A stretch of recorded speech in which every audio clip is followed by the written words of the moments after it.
Hey guys, this is Kru Neil from MTKG in North Hollywood. I just wanted to start off with some basic tutorial videos. This is going to be the first one. Basically the fighting stance.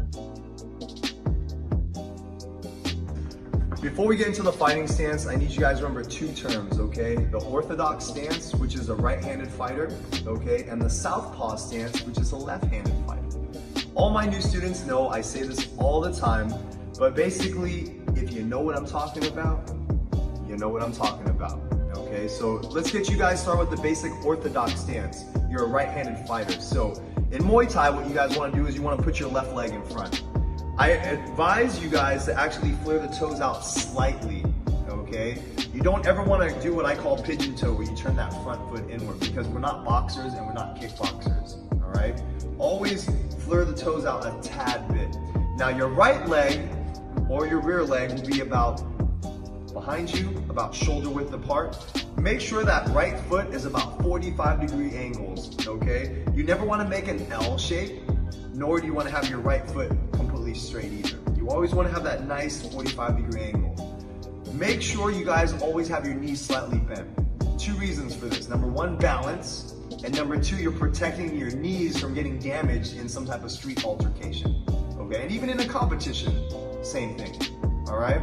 If you feel when you are bending your knees and you feel a little uncomfortable, you probably need to adjust your feet a little bit. Your feet are probably a little too close. If your feet are too close, it feels awkward. But if you have that good spacing, it feels more natural.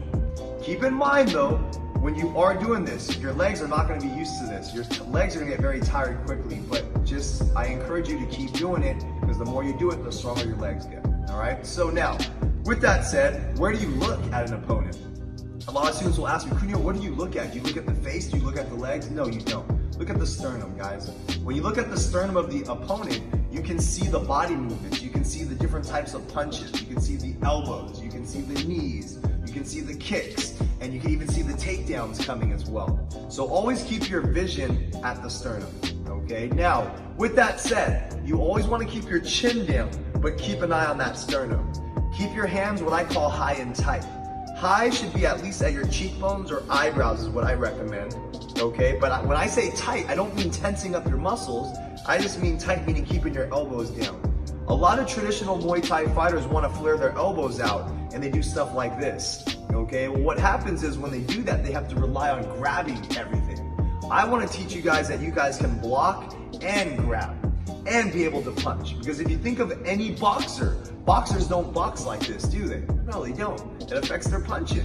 They know if they keep their elbows tight, their punches come out a lot quicker and smoother, all right? So, I always tell students, look, you can tell by the type of Muay Thai fighter they are by the way they stand. If you fight a Muay Thai fighter like this, they're gonna be all legs. They're not gonna really use their arms too much. But if you fight a Muay Thai fighter who keeps his arms down, watch out, because he's the complete package. He's got everything in the arsenal, okay? So with that said, we kind of got the basics right here. We got the feet in position, the knees are bent, the chin is down, and the hands are up high and tight. Now we're gonna get started on some basic footwork. So when you move forward, watch my front leg as it goes. It's gonna move forward more, and my back leg will move less. But I want you to really pinpoint the way I'm landing my feet, okay? So my cameraman's gonna move around me so you guys can see as I'm moving backwards now, my back leg moves back more and my front leg moves less. But as you see me walking forward and backwards, you'll notice the details. I'm stepping with the ball of my foot first, and then my heel drops. This will allow you to always have great balance and to be ready, and so your knees are not vulnerable to being attacked. Okay, that's very crucial. Always think street fight, guys. Always think street fight. Not everyone wants to compete when they train Muay Thai. Not that I'm encouraging street fights either, but I need you guys just to be aware of this, okay? Now, so we've covered the forward and the backwards movement. What about the lateral movement? Well, what's lateral movement, Kru Neil?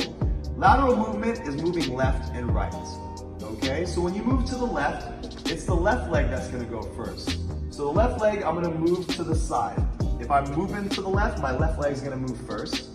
Ball, heel, ball, heel.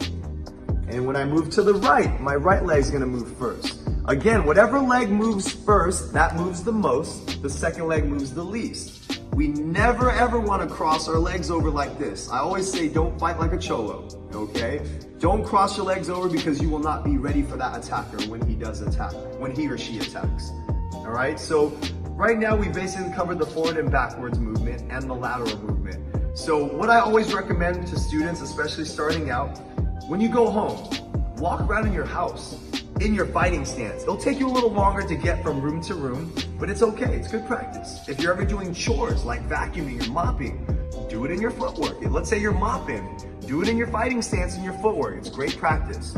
You turn something so tedious like a chore that you don't like doing into something you enjoy doing, which is Muay Thai. I still do it, and I've been training for 29 years and counting. Okay, well I hope you guys enjoyed that, and I hope that helps for my new students who are signing up. It'll allow you to kind of get a head start on class before we start. All right, so watch it over and over until you grasp it. It'll be an easier transition into your first class or second or third or so forth. All right, so again, this is Kru Neil signing off. Hope to see you guys in class soon.